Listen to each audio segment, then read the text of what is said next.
I was disgusted with what I saw from New Orleans. And I came to the conclusion that ultimately, look, Alvin Gentry's got to go. He's got to go. He is not the coach for this roster and this personnel in this situation right now. He's not.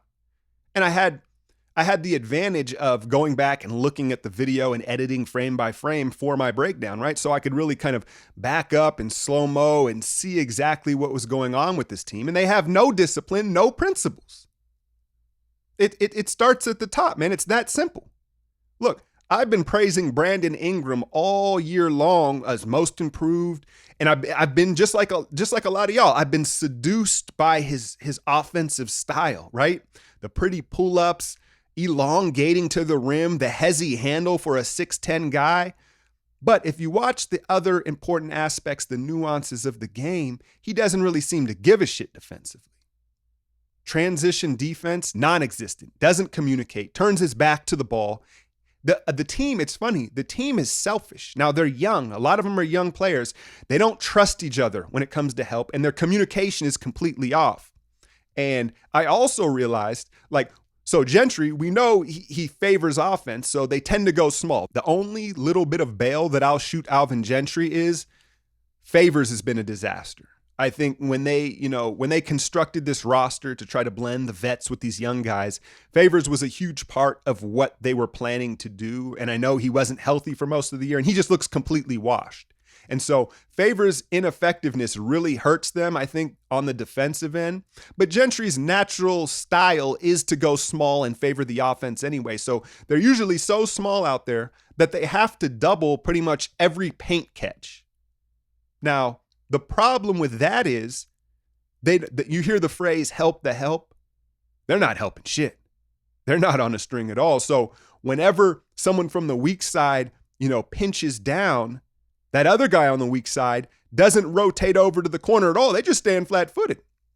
And so initially it's like, all right, is this guy just being lazy? Is it this guy? Is it that guy? And then you realize, no, this is a universal team problem.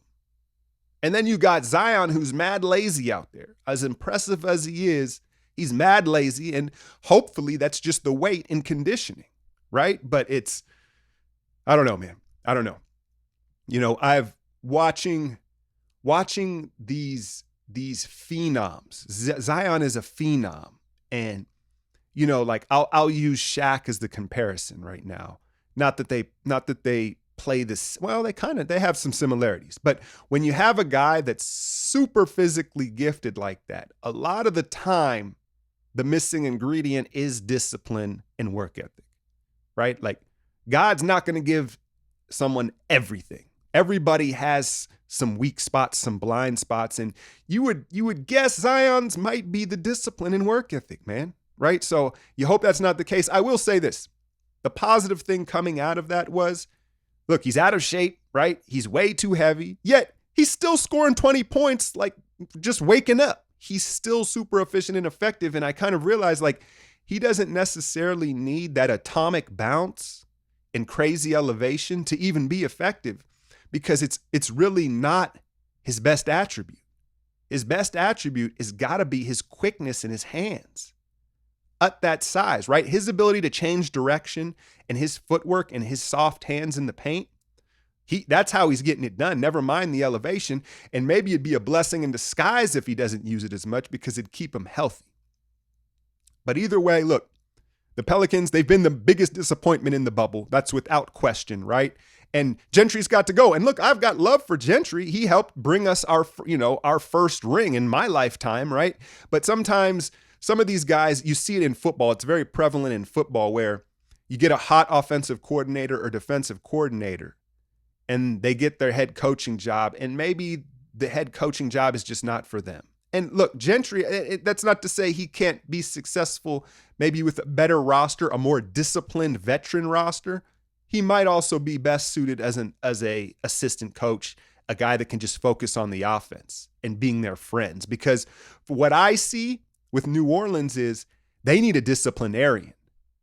They need a disciplinarian because they're all still very young. And so these habits and these traits, they're not so deeply ingrained. They still can be altered. They still can be molded. But if you keep Gentry there, It's gonna be a bad look, particularly for Ingram and Zion. Lonzo and Drew, it goes without saying, they have a pride about themselves defensively. They hang their hat on their defense. And so that is self-motivated. It doesn't matter what system they're in. But these other guys, man, it's like if they're allowed to get away with it, they're going to get away with it, and it's got to stop now. So you may ask, well, who's out there? The first person that came to mind for me was Stan Van Gundy. I know he's doing commentary right now, but a guy that's defensive-based, principle, a little more of a hard ass, right? Obviously, it's a fine line. It's a balancing act with today's players and millennials. You don't necessarily want Tibbs in there, right? Tibbs would have Zion down to 250 in like a month, right? He'd have him out there sweating. So it's a balancing act, but they need someone of that ilk, and kind of an old school guy that's going to be more of a disciplinarian and hold them accountable. So, because they've got so much young talent, but they got to be molded in the right way. And yeah, man, just disappointing from New Orleans. I've been winning so long, it's like alchemy.